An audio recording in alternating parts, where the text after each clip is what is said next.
നോക്കിയപ്പോഴും നിങ്ങൾ പൂർവ്വജന്മത്തിൽ മാതാവിനെ കൊന്നയാളാണ് എന്ന് പറഞ്ഞപ്പോൾ അയാൾ പറഞ്ഞു, അയ്യോ അയാൾ അതിശയിച്ചു പോയത് അങ്ങനെയാണ് പറഞ്ഞത്. അയാളുടെ 23 വയസ്സിലോ മറ്റോ അഗസ്ത്യനാടി നോക്കിയപ്പോൾ അതിനകത്തും പറഞ്ഞിരുന്നു മാതാവിനെ കൊന്നിട്ടുണ്ട്, കൊല ചെയ്യപ്പെട്ടതാണ്, അങ്ങനെ മരിച്ചിട്ട് പ്രേതാത്മാവ് വീണ്ടും വന്ന് ജനിച്ചിരിക്കുന്നതാണ്. അപ്പോൾ അവരുടെ സ്വഭാവത്തിൽ ഇതൊക്കെ വരും. ഇപ്പോൾ അങ്ങനെ ആ ബാധ അവരുടെ കൂടെ കിടക്കും. ശ്വാസം മുട്ടിച്ചോ വെള്ളത്തിൽ മുക്കിയോ അടിച്ചു ഉല്ലുകയോ എന്ത് തരത്തിലാകാം. അപ്പോൾ എന്തായാലും അവരനുഭവിക്കുന്ന ഒരു പീഡയുണ്ട്. അതിൻ്റെ കൂടെ അവർക്കൊരു ഭയാനകമായ ഒരു ഭയം. സഞ്ജയൻ സർ, പ്രേതബാധ ജാതകത്തിൽ തെളിയുമോ? പ്രേതബാധയെക്കുറിച്ച് പറയുമ്പോൾ കുറ്റകൃത്യവാസന ഒത്തിരിയുള്ള ആളുകളുണ്ടല്ലോ, അതൊരു തരം പ്രേതബാധയാണ്. അപ്പോൾ അവിടെ നമ്മൾ ജാതകത്തിൽ വരുന്ന ഈ ബാഹ്യ ജീവിതത്തിൽ നമ്മൾ ഇപ്പം സാധാരണ ജ്യോതിഷത്തിൽ എല്ലാവരും കാണുന്ന ബാധ, ഈ പ്രേതബാധയെക്കുറിച്ച് പറഞ്ഞ ഈ ജന്മത്തിൽ അവിടെ വെച്ച് കയറി ഇവിടെ വെച്ച് കയറി അതൊക്കെ ഉണ്ട്. അപ്പം ഇങ്ങനെ ഞാൻ തന്നെ ധാരാളം കൈകാര്യം ചെയ്തിട്ടുണ്ട്.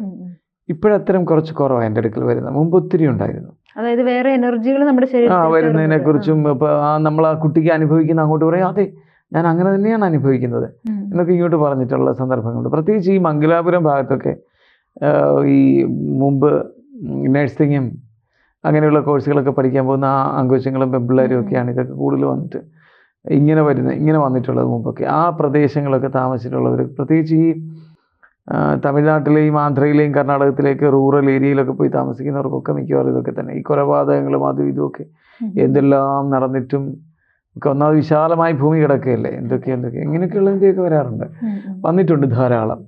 കേരളത്തിൽ എൻ്റെ അടുക്കൽ എന്തുകൊണ്ടോ അങ്ങനെയൊക്കെയുള്ള ദിക്കിൽ പോയിട്ട് കയറിയവർ വന്നതൊക്കെ ആയിരുന്നു കൂടി അങ്ങനെയൊക്കെയുള്ളത് കണ്ടിട്ടുള്ളത്. അപ്പോൾ എങ്ങനെയാണ് ഇത് ഉണരുന്നത് എന്നൊക്കെ ഉള്ളതിനെക്കുറിച്ച് നമ്മൾ ഒത്തിരി കാര്യമുണ്ട്. പക്ഷേ ഇപ്പോഴിവിടെ എലിസബത്ത് ചോദിച്ച ചോദ്യം അതല്ലല്ലോ, ജാതകത്തിൽ പ്രേതബാധ ഉണ്ടാവും, ജാതകവശാൽ നമുക്കിത് കണ്ടുപിടിക്കാൻ അത് പിൽക്കാലത്തൊരു അങ്ങനെയല്ല. അതിന് വേറൊരു പോയിന്റ് ഉണ്ട്. അതിൻ്റെ ഈ നാർസിസ്റ്റ് എന്നൊക്കെ പറയില്ലേ, ഈ നമ്മൾ ഈ വലിയ കൊലപാതക വാസന, വെറുതെ ഇരുന്ന് ഉപദ്രവിക്കുക, ഇതൊക്കെ പൂർവ്വജന്മത്തിൽ അപകടം കൊണ്ട് മരിച്ചിട്ട് കൊല ചെയ്യപ്പെട്ടിട്ടൊക്കെ വന്ന് ജനിക്കും. അത് അറിവുകയല്ലേ, മുങ്ങി മരിച്ചവര്, വിഷം കുടിച്ച് മരിച്ചവരൊക്കെ 10, 800, 1000, 1200 ഒക്കെ വർഷത്തിന് ശേഷം വന്ന് ജനിക്കും. 700, 600 ഒക്കെ വർഷം. ഇപ്പൊ പലരും ഇപ്പൊ അഗസ്ത്യനാടിയിലൊക്കെ നോക്കിയവരുടെ കഥകൾ എനിക്കറിയാം. ഞാൻ തന്നെ പറഞ്ഞിട്ടുണ്ട്, പൂർവ്വജന്മത്തിൽ കൊല ചെയ്യപ്പെട്ടതാണ്, അങ്ങനെ മരിച്ചിട്ട് പ്രേതാത്മാവ് വീണ്ടും വന്ന് ജനിച്ചിരിക്കുന്നതാണ്. അപ്പോൾ അവരുടെ സ്വഭാവത്തിൽ ഇതൊക്കെ വരും. ഇപ്പോൾ അങ്ങനെ ആ ബാധ അവരുടെ കൂടെ കിടക്കും. അതാണ് ഈ ചോദ്യത്തിന്റെ ഉത്തരം. ഞാൻ പറഞ്ഞ മനസ്സിലായി, ഈ ചോദ്യത്തിന്റെ ഉത്തരം അതാണ്. കാരണം ജാതകത്തിൽ തന്നെ കാണുമോ. ഇപ്പോൾ പൂർവ്വജന്മത്തിൽ മരിച്ചിട്ട് ഇപ്പം ആത്മഹത്യ ചെയ്ത ഒരു വ്യക്തിയുടെ അടുത്ത ജന്മമാണെന്ന് വയ്ക്കും. ഇപ്പൊ വെള്ളത്തിൽ മുങ്ങി മരിച്ചു, അല്ലെങ്കിൽ ആരോ മുക്കിക്കൊന്നു എങ്കിൽ പിന്നെ വെള്ളം കാണുമ്പോൾ വലിയ ഭയത്തിലേക്ക് വരാം. ഭയപ്പെട്ട് ഒത്തിരി മരിച്ചിട്ടുണ്ടെങ്കിൽ ഇപ്പോഴേ അടുത്ത കാലത്ത് ഞാനൊരു ഫലം നോക്കിയിട്ട് ആ ഗ്രഹനില ഞാനിങ്ങനെ ശരിക്കും മനസ്സിലിട്ട് ഇങ്ങനെ ഉരുവിട്ട് പഠിച്ചുകൊണ്ടിരിക്കുന്ന ഒരു യുവാവിൻ്റെ, അപ്പോൾ അയാൾ കൊല ചെയ്യപ്പെട്ടതാണ് പൂർവ്വജന്മത്തിൽ എന്ന്. പൂർവ്വജന്മത്തിൽ കൊല ചെയ്യപ്പെട്ടതാണെന്നുള്ളത് പിന്നെ നാഡിയിലും അത് വ്യക്തമായിട്ടുണ്ട്. ആഗസ്റ്റ് നാഡിയിൽ പോയിട്ട് അവർ വ്യക്തമാക്കിയിട്ടുണ്ട്. അപ്പോൾ ഇത് ഞാൻ നേരത്തെ ഒന്ന് അനലൈസ് വെച്ചിരുന്ന കാര്യമാണ്. അപ്പോൾ കൊല ചെയ്യപ്പെട്ടത് എങ്ങനെയാണ് കൊല ചെയ്യപ്പെട്ടതെന്നുള്ളതാണ് പിന്നെ ചിന്തിക്കുന്നത്. ഈ കൊല പെടുന്നതാണെങ്കിൽ അവസാന നിമിഷം ഭയങ്കര ഭയമായിരിക്കുമല്ലോ, അയ്യോ എന്നെ കൊല്ലാൻ വരുന്നതെന്നൊക്കെയുള്ള പ്രാളം പലതരത്തിൽ അനുഭവിച്ചാലും, ശ്വാസം മുട്ടിച്ചോ വെള്ളത്തിൽ മുക്കിയോ അടിച്ചു ഉല്ലുകയോ എന്ത് തരത്തിലാകാം. അപ്പോൾ എന്തായാലും അവരനുഭവിക്കുന്ന ഒരു പീഡയുണ്ട്. അതിൻ്റെ കൂടെ അവർക്കൊരു ഭയാനകമായ ഒരു ഭയം, മറ്റുള്ളവരെ ഭയപ്പെടുത്തുന്ന അതിലും അതിഭീകരമായൊരു ഭയത്തിൻ്റെ കണികയിൽ കൂടിയായിരിക്കും അവർ കടന്നു പോകുന്നത് അനുനിമിഷം. അപ്പോൾ അത് ഈ ജന്മത്തിൽ അവരുടെ കൂടെ കാണും. അത് അവരുടെ പഞ്ചഭൂതങ്ങളിൽ ലയിച്ചാണ്. അഗ്നി, വായു, വെള്ളം, ആകാശം, ഭൂമി, ഇതൊക്കെയാണല്ലോ പഞ്ചഭൂതം, 5 ഈ പഞ്ചഭൂതം കൊണ്ട് നിർമ്മിച്ചിരിക്കുന്ന ശരീരമാണ്.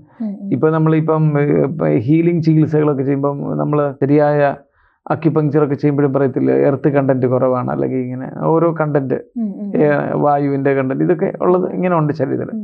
അപ്പോൾ ഈ പറഞ്ഞ പഞ്ചഭൂതങ്ങളെ കുറിച്ച്, ഈ പഞ്ചഭൂതങ്ങളിൽ ഏതെങ്കിലും ഒരു ഭൂതത്തിൽ ഇവയുടെ സാന്നിധ്യം, ഈ സ്വഭാവം കടന്നുകൂടിയിരിക്കും. അപ്പോൾ അതിനാണ് ഈ ആഗമശാസ്ത്ര വിധിയിലും പുരാതന തന്ത്രയിലും ഒക്കെ വെച്ചിട്ടുണ്ട്, നമ്മൾക്ക് പഞ്ചഭൂതത്തിൽ ഏതൊരു ഭൂതത്തിനാണോ ഈ പൂർവ്വജന്മ ബാധ കൂടിയിട്ടുള്ളത്, കാരണം നമ്മളുടെ മരണകാലത്തെ ഫലങ്ങൾ ബാധിച്ചിട്ടുള്ളത് അത് കടന്നു വരും.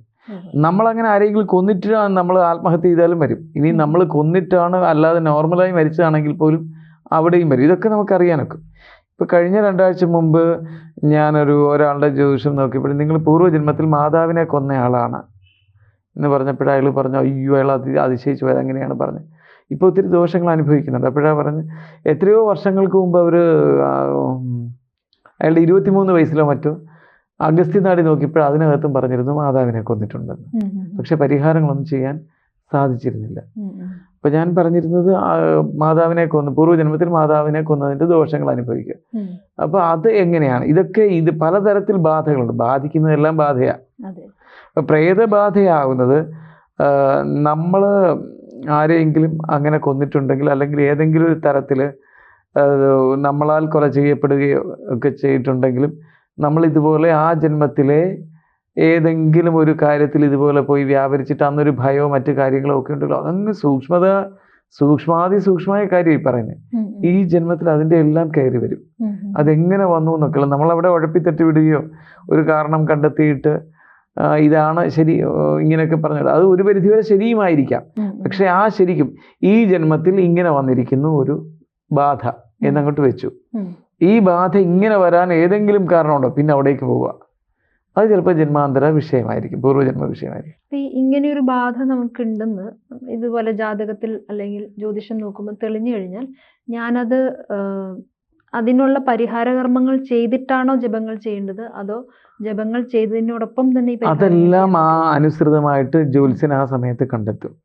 അങ്ങനെ അത് അപ്പോഴത്തെ നീക്കങ്ങൾ അനുസരിച്ച് അതൊക്കെ അതിനൊരു പൊതുവായ മുൻവിധിയില്ല. ഞാനൊരു ഉദാഹരണം പറയാം. ഒരു 18 വർഷം മുമ്പാണെന്ന് തോന്നുന്നു, ഞങ്ങളുടെ ദേശങ്ങൾ കുറച്ച് ദൂരെ നിന്നാണ്, അതേപോലെയുള്ള ഈ മധ്യ തിരുവിതാംകൂറിലും തന്നെയാണ് ഒരു പെൺകുട്ടിയുടെ ബാധയുടെ വിഷയം എൻ്റെ ഇടയ്ക്ക് കൊണ്ടുവന്നിരുന്നു. അപ്പോൾ ആ കുട്ടിയുടെ അതേ സൗണ്ടിലാണ് ഞാൻ പിന്നെ സംസാരിച്ചത്.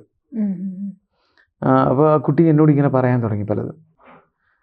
അപ്പോൾ അതിൻ്റെ മാതാപിതാക്കളും അമ്മാവനും അമ്മയും ഒക്കെ കൂടെ വന്നിട്ട് കുറച്ച് ദിവസം മുമ്പ് വന്ന് ചോദിച്ചു നോക്കി. അപ്പോൾ ഞാൻ പറഞ്ഞു ആ കുട്ടിയെ കൊണ്ടുവരാൻ പോലും ഒക്കെ ഇതിൽ ബാധാദോഷമുണ്ട്, നീറ്ററുകല എന്ന് പറയാം അതിനൊക്കെ, ഈ വെള്ളത്തിൽ മുങ്ങി മരിച്ചതിൻ്റെ ബാധയുണ്ടെന്ന്.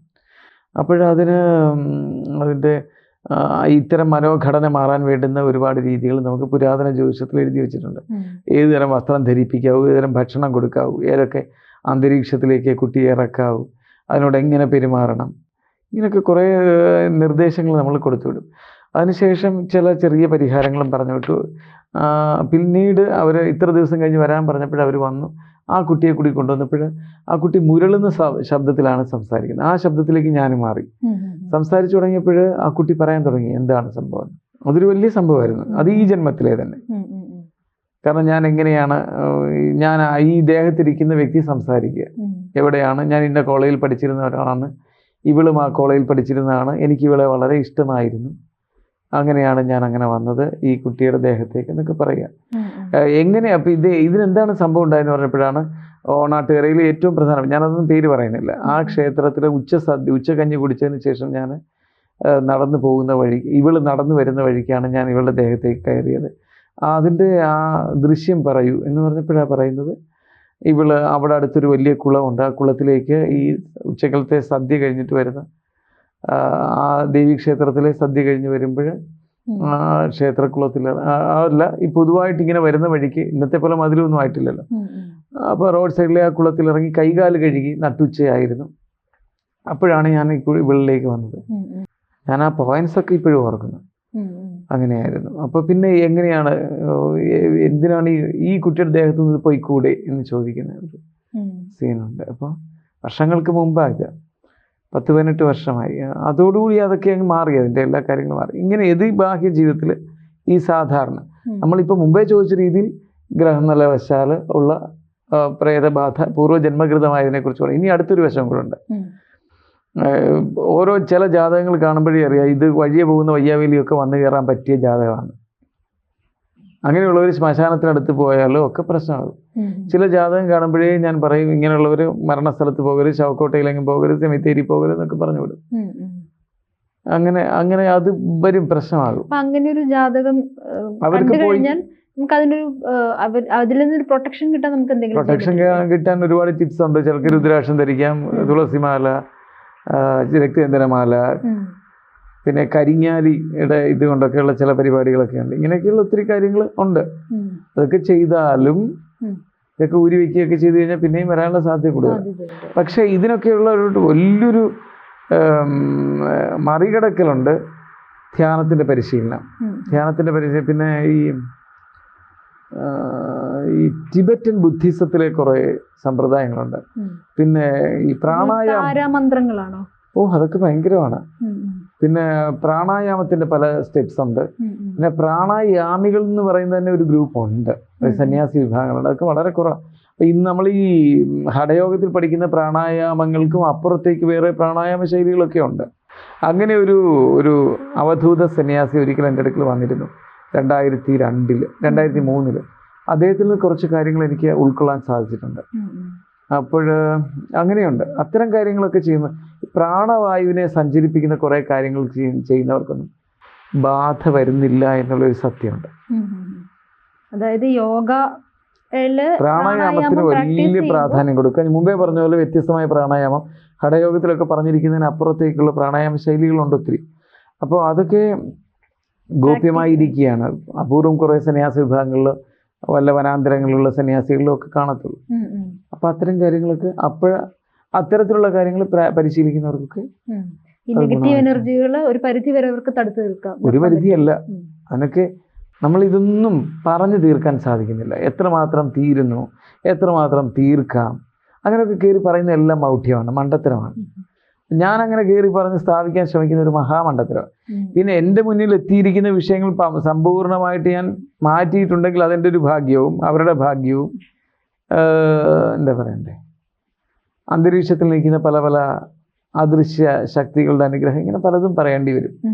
അല്ല അത് ഫലിച്ചുകൊണ്ട് ഞാനൊരു മഹാകാര്യം ചെയ്തൊന്നും ഇനിയും ചെയ്യുന്ന കാര്യങ്ങൾ അങ്ങനെ മഹാകാര്യമായി മാറിപ്പോകുന്ന ഞാനൊരു മണ്ടൻ ജ്യോതിഷ വേഷം കെട്ടേണ്ടത്. ഞാൻ അങ്ങനെ പറയില്ല. ചെയ്തൊക്കെ ഭഗവാന്റെ അനുഗ്രഹം കൊണ്ടോ എന്തുകൊണ്ടൊക്കെയോ ഫലിച്ചു, അല്ലെങ്കിൽ എൻ്റെ സൂക്ഷ്മത ഉണ്ടാവാം, അങ്ങനെ ഞാൻ പറയാവൂ. കാരണം എങ്കിലും എൻ്റെ റിസർച്ച് വീണ്ടും ഇത്തരം കാര്യങ്ങൾ നടക്കുക. നന്ദി സർ. ജ്യോതിഷമോ വാസ്തുവോ പൂജയോ നിങ്ങൾക്ക് ആവശ്യമുണ്ടോ? താഴെ കാണുന്ന നമ്പറിൽ വാട്സപ്പ് ചെയ്യൂ. നിങ്ങൾ ചെയ്യേണ്ടത് ഇത്രമാത്രം: താഴെ കാണുന്ന നമ്പർ നിങ്ങളുടെ മൊബൈലിൽ സേവ് ചെയ്യൂ. അതിനുശേഷം ഞങ്ങളുടെ നമ്പറിലേക്ക് വാട്സപ്പിലേക്ക് ഹായ് അയക്കൂ. ജ്യോതിഷ സംബന്ധമായ എല്ലാ ആവശ്യങ്ങൾക്കും ABC മലയാളം നിങ്ങളോടൊപ്പമുണ്ട്. സമ്പൂർണ്ണ ജാതകം, സാധാരണ ജാതകമല്ല, സമ്പൂർണ്ണ ജാതകം. 75 പേജുകളടങ്ങിയ സമ്പൂർണ്ണ ജാതകം 250 രൂപയ്ക്ക് നിങ്ങളുടെ കൈകളിലേക്ക്. അതിനായി നിങ്ങൾ ചെയ്യേണ്ടത് ഇത്രമാത്രം: താഴെ കാണുന്ന നമ്പറിൽ ബന്ധപ്പെടുക. ജ്യോതിഷവുമായി ബന്ധപ്പെട്ട എല്ലാ വിശേഷങ്ങളും നിങ്ങളിലേക്കെത്താൻ ABC ജ്യോതിഷം സബ്സ്ക്രൈബ് ചെയ്യുക.